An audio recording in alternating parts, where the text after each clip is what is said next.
Kia ora, my name is Nikki Rogers-Pirini. I am Mia's mum, who's hiding over there.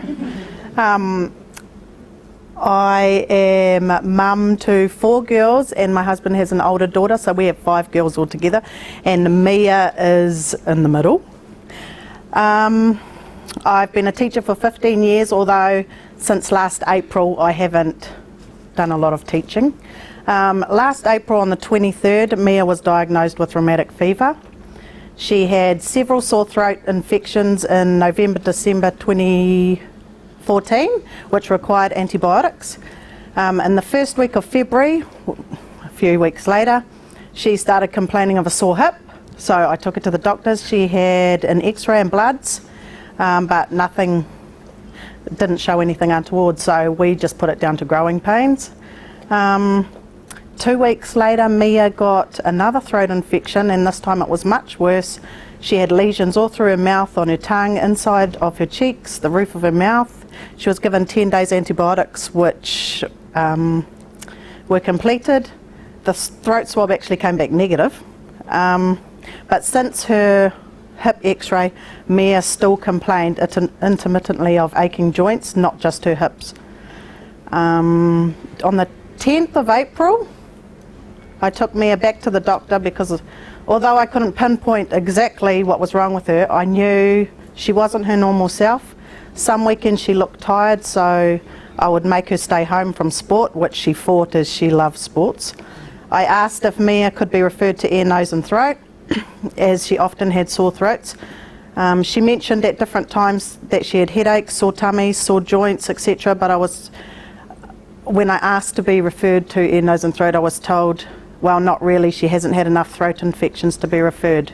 How about I take a throat swab?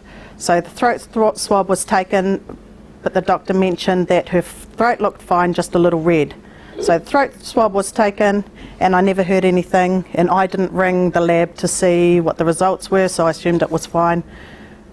I didn't feel like I could push the whole ENT referral, because I felt a bit like an over-anxious mother.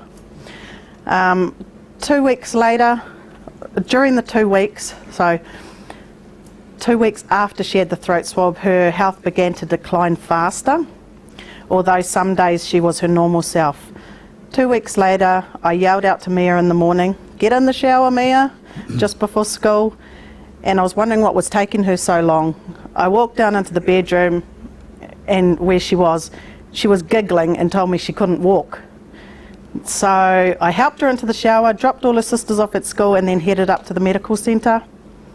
While we were in the nurse's station, a nurse asked me if Mia had taken her 10 days of antibiotics, as her throat swab 2 weeks prior had been positive. We were taken to the doctor's room straight away where she was diagnosed. We were then sent to Whangarei Hospital. She had a complete heart block. Sorry, she had a complete heart block, and the specialist came into the cubicle and said that she's going to have to be flown straight down to Starship. And as we were getting into the helicopter, the same specialist, he actually flew with us. They said they had to call in more staff because she was quite serious. So the same specialist walked me out to the helicopter, and he said, "We're very worried Mia's heart rate is going to drop. If that is the case, we won't be able to talk to you. It'll be all hands on deck. We will be doing resus." And I was just like, what the heck is going on? Because at that stage I didn't actually know a lot about rheumatic fever. So we spent 9 weeks in 3 different hospitals, then 6 weeks pretty much on house arrest. While in hospital, there were a lot of times that we could reflect on how we were even in there. I couldn't understand how I didn't know about this disease, as Mia had every symptom of rheumatic fever since February. Whilst in hospital, I did a few days relieving just to keep some money coming in, and June, who is who was the rheumatic, June Hilton Jones, she was the rheumatic fever coordinator for Northland. She came in to see us often, gave me a relieving teacher's kit on rheumatic fever so that I could do some work with the classes. And I didn't want anyone else to go through what we had been through. So when a mum at school, Erica, asked me if I would like to be on board and do a cross-country fundraiser for NEST, Northland Emergency Services Trust, I jumped on board and thought it would be a great way to get the community educated about rheumatic fever. So my first stop was Vern, and then I rang... This is mine. So I spoke to Vern, then I rang Fran, who was Mia's nurse in Dargaville, and June, who then rang Dan, and pretty much from there everyone jumped on board and helped us out. The teachers at Selwyn Park School used the kit and taught the classes some of the lessons that were in the rheumatic fever kit, how you get it, the symptoms, what causes it. June and Dan, they brought over the tents on the day, information packs, prizes, bracelets, balloons, chatterbox thingies that the kids make up. The whole community came on board pretty much. Yeah, we also started getting health swabs done, throat swabs. That's right. So that was the other proactive thing that I got going, was that got the district health nurse she agreed any time we had kids with sore throats. Teachers were asking every day, she'd come and do a swab. So that hooked in straight away. And newsletters every week reminding parents about that's what we were doing, and if there's anything positive, you'll get the call and away we'll go. Okay, so we had a lot of the Dargaville community came on board. The District Council, Fire Brigade, North Power, the staff and students and whānau of our school. Also Silverfern Farms, who my husband works for, his work sent a whole lot of workers, steak, fried bread, they manned the barbecues on the day, everything was free.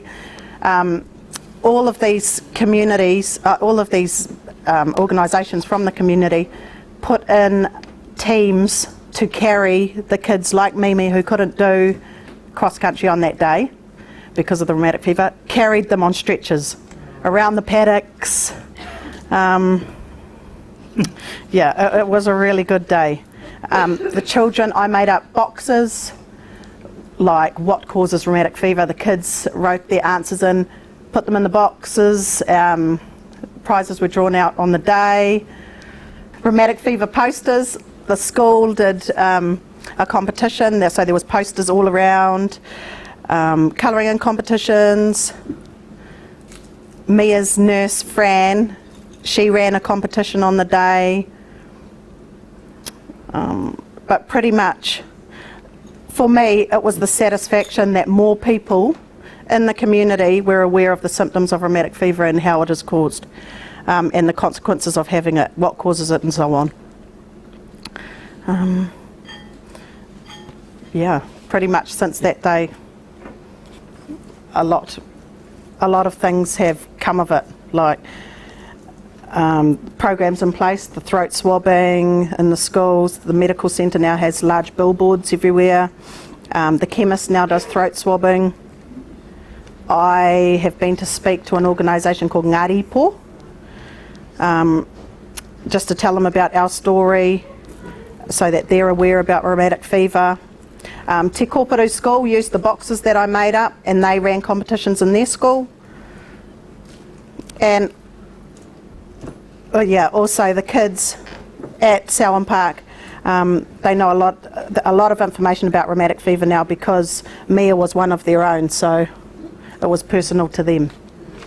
Yeah. They saw the effects firsthand, and through Mimi's journey with the rheumatic fever, the community was kept up to date all the time and knew exactly what was happening to her, and it was reasonably graphic. They got the full facts, there was no hiding it. So the awareness was hugely heightened, and the support from health promoting schools and the health community in general was fantastic. Wasn't it? Yeah, it was really. Definitely. Yeah. The people that came to our cross country was massive. We usually maybe get 20 people turn up to watch our kids run because it's in the middle of the working day. The school was full, absolutely chock with people, and not all just members of our school community, but the wider community in Dargle. So it was great. Yeah. From about May last year to 3 weeks ago, there were absolutely no cases of rheumatic fever in all. And the first one that we had was 3 weeks ago, and that was not one that would have been picked up by throat swelling.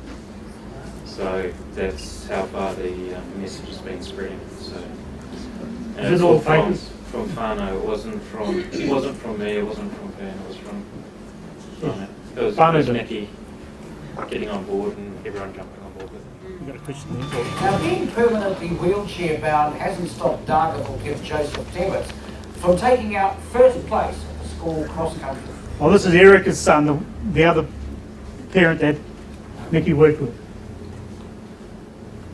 Charity fundraiser. His friend and fellow pupil Mia Pirini also didn't let a serious bout with rheumatic fever stop her from partaking in the fun either. These two young battlers from Selwyn Park Primary School were supported by friends and family to partake in the charity cross-country fundraiser, which saw them being carried on stretchers by teams of volunteers in a race which raised funds for the Northland Emergency Services Rescue Helicopter. The duo managed to raise just over $900 from today's event. Joseph and Mum Erica is overwhelmed by the community support. At the start of this term, we actually started doing laps around the courts and stuff, but now it's come to the day where it's the real thing, so that was amazing. It's been amazing. I mean, this has taken a few weeks to put this together, but everyone has turned up, they've had a great attitude, they've got out there, they've got mud and poo all over them, but it's for a good cause. We've raised, probably by the end of it, it'll be well over $1,000 for the Northern Rescue Chopper, and we've also had a tent here today, raising awareness about rheumatic fever, which of course is at an epidemic level in Northern. No, I think everyone did amazing today. Yeah, hats off to everyone that's participated, donated. Yeah, I'm overwhelmed. It's been really, really cool. Thanks to our school. Yeah. It's been really great. Yes, it has. Yeah. Yeah, no, really good.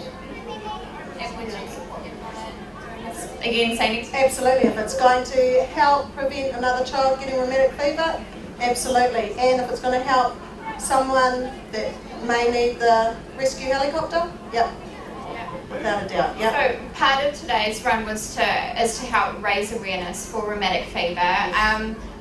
What sort of things should parents out there be looking for with regards to that? What was your experience? Okay, so Mia had, she actually had a lot of the symptoms, but she didn't get them all at the same time. So she did have sore throats, which she had medication for. She got fevers. Just before she got admitted, she started getting a rash that would come and go quite quickly. What were some of the other symptoms you had? The fever, the rash, sore throat.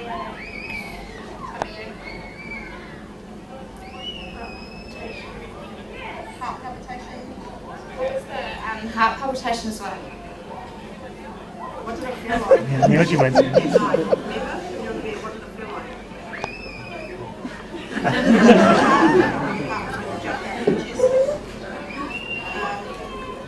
So what message basically would you like to drive home to a parent that's having a child that's got a sore throat and those sort of symptoms? What would you say for them? If a child has a sore throat, definitely get them checked.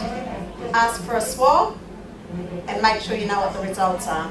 I was just going to ask, did the medical centre change their processes? Yes, they did. Yes.